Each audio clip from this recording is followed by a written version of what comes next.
Hi, folks. Really thrilled to have a very interesting company here today, led by Hanif Chatur and Scott MacIntosh. They're here to talk to us about their company, ClinicGlide. So without further ado, take it away, guys. Thanks, Peter. Really happy to be here and excited to tell you about ClinicGlide today. ClinicGlide's a revenue-generating AI workforce for healthcare admin, and we provide AI-powered agents that do outreach and booking and admin over phone and text and web. Sounds amazing. Let's get to it. By way of introduction, ClinicGlide was founded by myself, Scott MacIntosh, and Dr. Hanif Chatur a little over a year ago. I'm a tech executive and entrepreneur with about 25 years experience in large company and B2B sales. I founded a company called SwiftRadius along the way, and which was acquired by Deloitte. My co-founder, Dr. Hanif Chatur, is a physician, a serial healthcare entrepreneur, founder of Beyond ADHD, which was acquired by Maple, and the founder of eVisitNB. Interesting story. Hanif was originally my customer, and I worked with him to help scale Beyond ADHD, and we had wanted to work together on something, on a startup, and so we came together in early 2025 on this company. So together we have some deep experience in designing and building and scaling healthcare platforms. And with that, I'd like to hand it over to Hanif and let him talk about the particular problem we're solving with ClinicGlide.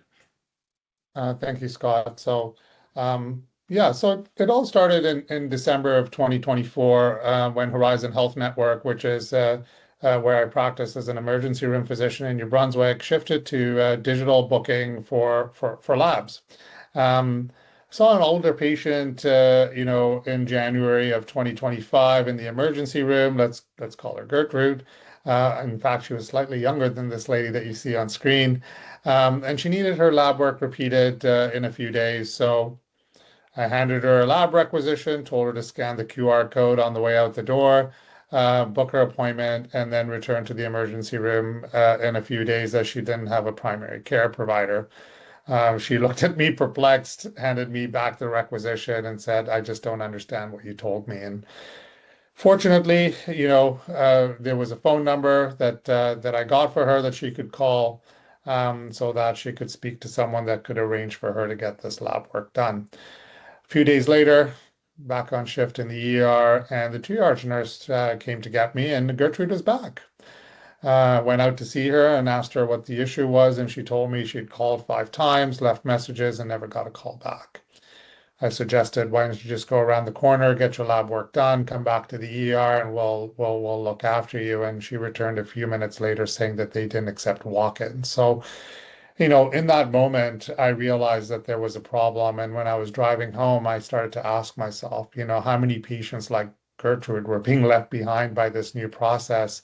And how many patients would have just simply not bothered to get their lab work done, just abandoned it altogether? And a few days later, I went and saw a colleague of mine in the lab, and they confirmed that, they were not able to get to all the calls.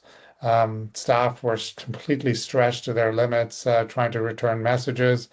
And they estimated about 30% of patients were just simply not able to navigate online booking. And in that moment, I said, there had to be a way to bridge that digital gap without leaving patients stranded, and went to Scott and said, is there an opportunity here to, integrate conversational AI to, into a back-end automation platform that could actually, have patients like Gertrude pick up the phone, speak to a digital agent and get their lab work scheduled in a seamless way. And that idea became ClinicGlide. And to show you how, 12 months later, Clara, our voice solution, is helping patients like Gertrude and Horizon Health book their labs today. And with that, I'll hand it over to Scott. So let's take a look at how the products are working now for Gertrude and the rest of the Fredericton region. So what we're looking at is a scorecard from a live deployment. It's not a pilot or a proof of concept. It's live on a recurring annual subscription, market rates. So during this particular month for this service, you can see there was a little over 2,300 patient calls, about 1,500 book, cancel, reschedules. Every call was answered on the first ring, which Gertrude really loves. And most importantly, from a business side, the agent independently handled 88% of all calls, meaning only about 1 in 8 required human intervention. So the patients love it based on ad hoc exit interviews. Gertrude doesn't like filling out online surveys. So this team has been collecting, ad hoc exit interviews. And we have an embedded patient experience advisor at Horizon who also has loved the solution. Staff tells us how they love the smoother operations weekly, and the work to roll this solution out province-wide is underway. So let's take a closer look at how we create those results. So meet Clara, conversational AI agent for patient activation and access. That's a mouthful. But what she does is she just works on either phone or text, lets patients connect to them on the channel that's convenient for them. She can answer common questions, book, reschedule, cancel, as we mentioned. She can also proactively reach out to patients through intelligently scheduled outbound calls and text messages. Very popular set of features there. So let's take a look at a brief demo video for an inbound call to a hospital line. This would be similar to that Horizon use case. You'll hear the agent answer the phone, help the patient decide what, when, where to book, and then book the appointment in the calendar in back end. This call takes about 2 minutes, but we've sped it up a little bit in the middle for you. Hello, thank you for calling Galactic Hospital Network. Please note this call is being recorded for quality assurance. How may I help you? Yeah, I was hoping to book a blood work appointment. Of course I can help you with that. Which hospital location would you like to book your blood work appointment at?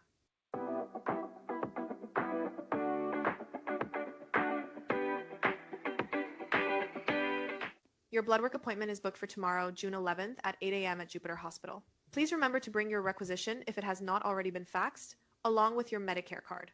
If you need to make any changes, just call back to reschedule or cancel your appointment as soon as possible. We look forward to seeing you. Perfect, thank you so much.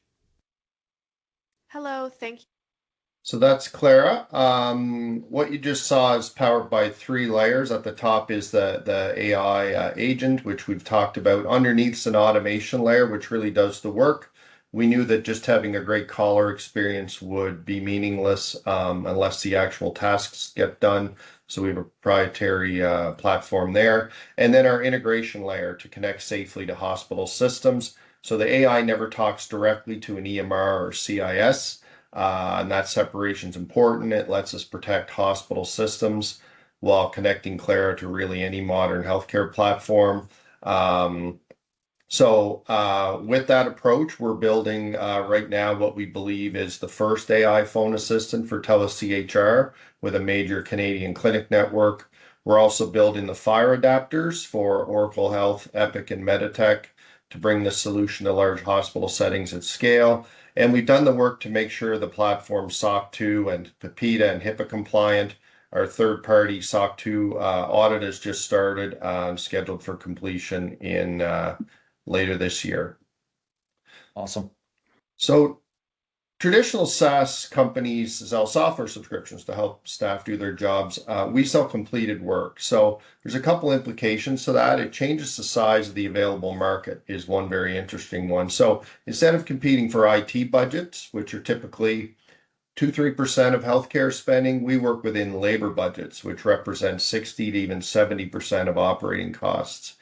And that impacts our revenue stream. So most of our revenue comes from usage fees for work done. So voice AI per minute, SMS AI per message, and then a fee for the actual booking tasks that get done. We do generate supporting revenue from seats, particularly tied to the number of appointment slots that are bookable. And we provide a comprehensive admin portal and a full digital front door app. And this is one of our differentiators. I'll share a story on that in a minute.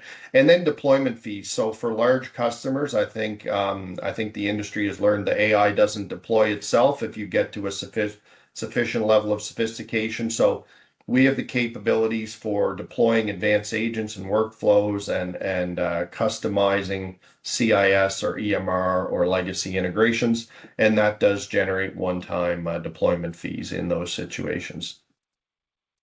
So our initial focus is the North American healthcare administration market. Operations is about a little over $50 billion in North America.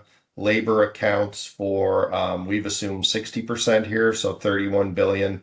And we believe approximately 1/3 of that is administrative work that's obtainable with AI. So that creates a $10 billion obtainable market for a solution like ClinicGlide in North America. And very interesting that even domestically here in Canada, it's a $1 billion obtainable market. And this ties back to it being sized based on labor, not software. Question for you. So in this particular case, looking at North America, obviously important to do that. But I think it's worth noting, first of all, that the work as a service is an area that we're seeing this as a growing trend. Software as a service, you're dead on, I think, competing for that IT budget, long sales cycles and so forth. The workforce is stretched so thin already, and there's such a shortage on that actually saying we'll supplement your existing workforce makes total sense. The other thing I think is worth pointing out that a lot of the investors that we've spoken to will talk often about, the size of the market, which obviously this is a massive problem, but that obviously then invites a number of competitors. And what really attracted me to this particular company was the fact that regardless of, even if you stay in Canada, it's a big business. We know the success of Maple. You can actually build a really good, profitable business, just within the Canadian market, and then likely be, if it is from an investment point of view, the idea of an exit or a takeout to one of the likely acquirers. You'll have that stickiness, is what I'm hearing here. You've already got New Brunswick up and running. You're past the pilot stage. You've actually got a proven application. So I think this side is one of the areas that, as we previously discussed, I find really exciting. Thanks, Peter. Yeah, absolutely.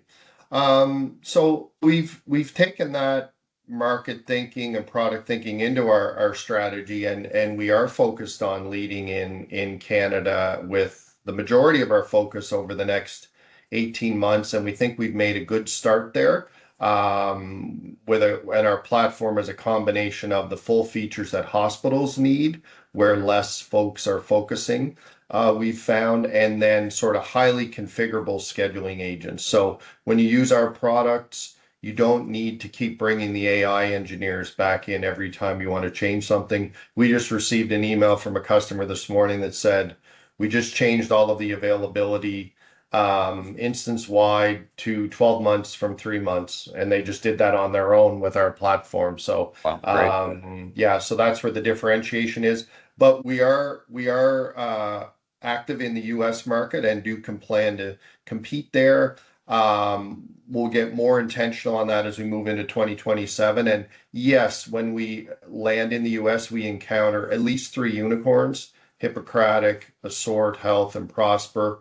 We take that as a sign of that strong growing market. We think the actual penetration is minuscule right now because the market's so large, and we believe we'll compete well with these companies within the customers who prefer our approach and unique features. And we've already seen that with one of our clinic offerings, where we've had a few customers from California and Michigan and whatnot. So that's our market strategy. So we win. I think what we're building a name for in the market is that digital healthcare workers, and we're seeing our customers get that intuitively. Hanif and I had a meeting where 2 executives literally built the business case on their phone calculators. In about 3 minutes, they get it. And because it's labor budgets, it's not just larger, it's actually more flexible for them. So if they have open positions, unfunded positions, problem areas, they're able to redirect funds into a solution like this in year. And then built for healthcare adoption. So I touched on this already, but I think it's important. So people need an easy platform to operate, and a lot of the solutions out there are very tech heavy, and organizations simply don't have time for 6-month AI projects, and they don't have the budget to bring back AI engineers every time they want to change. Some of these AI solutions are quite brittle that way. So our approach lets customers deploy faster and manage the platform themselves and keep those operating costs low. That's a big reason why we're seeing organizations move from the first project to production and scaling so quickly. And then finally, we do think that Canada first, North America next approach is a differentiator. We think there's lots we can do within that billion-dollar obtainable market, continue to onboard lighthouse customers, harden the product, and then again, increasingly expand into the US in the areas where we're set up to win. So just a glimpse of the team behind ClinicGlide today. It's a core team of 12. The product's strong. We have a great leadership group, and we feel well set up to work towards our 2035 vision of 1 billion conversations. We are working towards our next round, and if you want to learn more, please connect with Hanif or I. Well, thank you very much, Peter, for having us here today. Oh, guys, it was a real pleasure. Great presentation. Really excited to see where this goes. I think you guys have done an exceptional job of putting it together. As I said, I think one of the areas that really excites me, having known Hanif for a while, and obviously you got two founders, both with exits, previously understand the scale side of things. You're intimately aware of the problem, having dealt with it firsthand. And this is an area that I don't think we see enough of in the healthcare setting, when people recognize, hey, here's the problem, but approach it like a business, and you actually still have the clinical background as well to actually verify that, hey, this can work. I think it's awesome that you guys have recognized the idea around budgets and so forth, the configurability requirements, and this idea that so many other organizations are approaching this as a tech-heavy play, whereas you folks are doing something that can be relatively lightweight, but really effective and scalable. So congratulations. I'm excited. If you do want to learn more about ClinicGlide, you can click the link beside this video and sign up for updates, and we'll make sure that you get in touch with Hanif and Scott. So thanks very much, guys.